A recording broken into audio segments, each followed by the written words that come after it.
I'm going to talk today about net force. And net force is how much more force in one direction than in another direction. We sometimes in physics, adjust the video, we sometimes in physics talk about net force as F net. And I very frequently in my classes talk about as the sum of forces. Okay, so I'm going to talk about net force in two ways. First of all, just concept of what it's like, how it works, and then I'm going to do it a little more formally. So the first thing is net force. If you think of what net means is everything considered. If you have a job and you get $20,000 is your net, is your pay, is what they tell you they're going to pay you.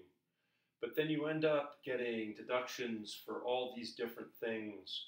And so your net pay is after they've removed all those things, Social Security and FICA and things like that, your net pay is what's left.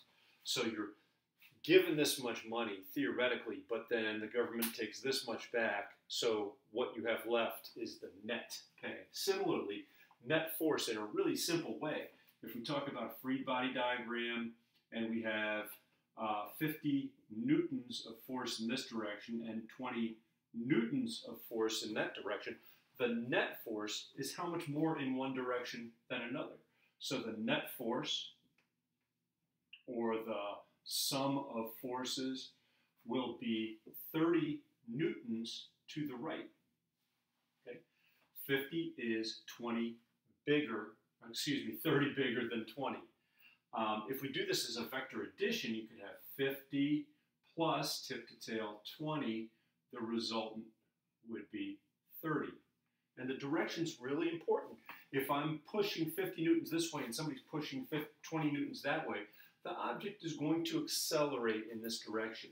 Okay, the acceleration will be in this direction. So that'll be Newton's second law. We'll talk about that in a bit. I'm also going to talk a little bit about Newton's first law. Okay, so the net force is 30 newtons to the left. So which one's bigger? This one's bigger. How much bigger is it? 30 newtons bigger than the other side. Okay, the way I like to do it is I like to draw the free body diagram. I write free body diagram. Then I like to do the frame of reference. Frame of reference. And all I mean by that is the same thing we did in kinematics, picking positive direction. And then I actually will use Newton's second law, which starts out with sum of forces equals, and there's some other stuff over here involving acceleration. I don't want to do that right now, but I'll substitute in the sum of forces. Sum of forces in this case is going to be 50 in the positive direction plus 20 in the negative direction, and that is 30 newtons. We're going to find out in the next little chunk that I do that this gives us some indication of what's going to go on with the acceleration of the object. But the forces right there, the sum of the forces, is just 50 plus negative 20, which is 30 newtons. So I talk about free body diagram and frame of reference, and that allows us to solve for our sum of forces, for our net force. Okay? And you can have this in a couple of different directions. Okay? And we can have a whole bunch of forces. Let's see. I've got 20 newtons this way, and 30 newtons this way, and I got 60 newtons this way, and I've got 80 newtons this way, and I've got 10 newtons this way. Okay? So in this case, that's my free body diagram. My frame of reference, now I need two positive directions. Let me just call that positive. Let me call that positive. And that's supposed to be a 3. Okay? So in the x, or horizontal direction, sum of forces is going to be 20 plus negative 30 is negative 10 newtons. That means the net force is 10 newtons to the left. Vertically, in the y direction, sum of forces is going to be 60 plus 10 minus 80 plus a negative 80, really, 70 minus 8 is negative 10 newtons. So the net force is 10 newtons that way and 10 newtons down. 10 newtons to the left, that's positive, and 10 newtons down. So that's how we can do net force fairly easily using this concept of a frame of reference. I strongly recommend you use this. Okay, now how can we use that? And the first thing we can do to use that is talk about Newton's second law. Newton's first law. Newton's first law is that an object in motion maintains its state of motion, continues with same motion, and I'll just call that with same velocity. Whoops, gotta learn to spell. Same velocity if there's no net external force. Okay. Another way of doing that is if sum of forces equals 0, there's no acceleration. There's no change in velocity. So if sum of forces equals 0, no acceleration. Okay? That's a really important thing. No acceleration. Doesn't mean it's not moving. It means it's not accelerating. When I'm mowing the lawn, I'm pushing in that direction. Well, it's a little broader than that. I'm really pushing down. But let's say if I'm pushing in this direction and friction is pushing in the other direction, if I'm going at a constant speed in a straight line, I'm not accelerating. That means the net force is 0. That means I'm pushing exactly as hard as friction is pushing. If I push a little harder, I'll speed up. If I push a little softer, I'll slow down. Okay, still moving. So this is Newton's first law. Sum of forces, if sum of forces equals 0, no acceleration.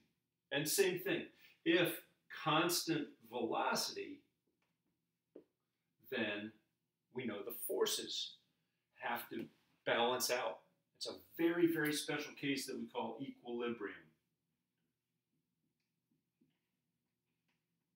Equilibrium.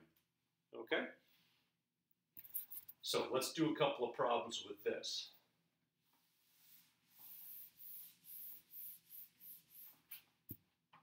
This allows us to solve for some missing forces. So, for example, really simple case, I'm pushing 30 newtons. I'm making sure this doesn't fall. I'm pushing with 30 newtons in that direction. A friend of mine is pushing with 20 newtons in that direction. And well, let's make that an unknown. Friction is 40 newtons. And if it's going at a constant velocity, what's this force? Okay. Well, if it's going at a constant velocity, I know the sum of forces, the net force, equals 0. And the sum of forces, let me pick a positive direction, 30 plus this force, whatever my friend's pushing with, minus 40 equals 0. Add 40, subtract 30, 40 minus 30 is 10. This force is 10 newtons. Okay, well, let's plug that in. Let's see if that makes sense. 30, 10, 40 this way, 40 that way. That's equilibrium, and that means there's no acceleration. Okay? We can do that.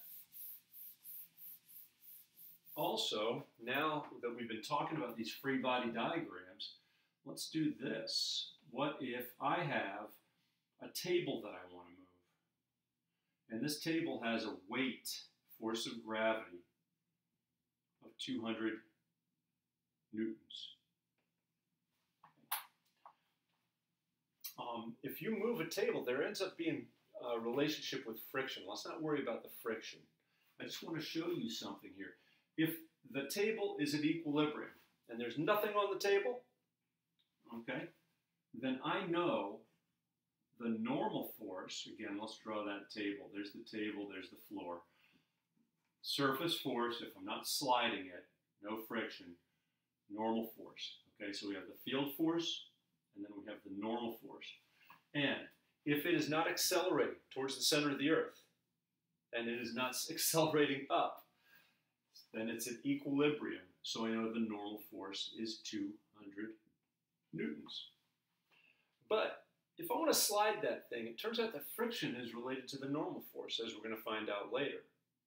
So I want to lift. Think of it. You don't push down on the table and then try to slide it. You lift a little bit. And the reason you lift is because it changes the normal force. So if I lift with 120 newtons, okay, so I'm applying an upward force. I'll just call it a F applied force here, okay?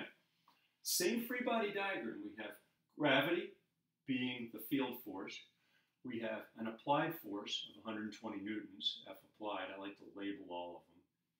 And then we still have this normal force pushing perpendicular. But remember how it used to be 200? If you had 200 and 120, you'd have more up than down. It would accelerate up. So what we can do, sum of forces, we know it has to equal 0. So 120 plus the normal force minus 200 equals 0. 200 minus 120, the normal force is 80 newtons. 80 newtons. So when I lift that table, when I pull up on that table, the floor isn't compressed as much. It doesn't have to push up as hard to keep the table from going down, to keep the table from accelerating. This is a really, really important thing for a couple of reasons. But one big reason is because it's something that physics students get wrong all the time. Physics students love to just go 200, 200. Well, if you had 200, 200, and 120, that table would be shooting up off the ground. But of course, loses contact with the ground, that's not going to have a 200 Newton normal force. So always solve for the normal force if the thing is in equilibrium by using this concept. Sum of forces equals 0, Newton's first law. So anytime you see at rest or constant velocity, very important, constant velocity, you know that the net force is 0. If it's moving at a constant velocity this way, then you know these forces, whatever these forces are, have to equal the total of those forces there. If it's not going up and down, accelerating up and down, then you know the forces up equal the forces down. Yes, and by the way, when you look at that problem and you say it's an equilibrium, you can do that in your head. So you don't have to write it this way, but make sure you do it. Because one of the things we're doing next is we're going to be talking about things like elevators, and we're going to talk about accelerations, where this side is not 0, and that's Newton's second law. So net force, how much more force one way than another way? The handiest way to do it is by picking a frame of reference for every dimension and then solving, writing down what the forces are. If we know it's at constant velocity or at rest, they have to add up to 0.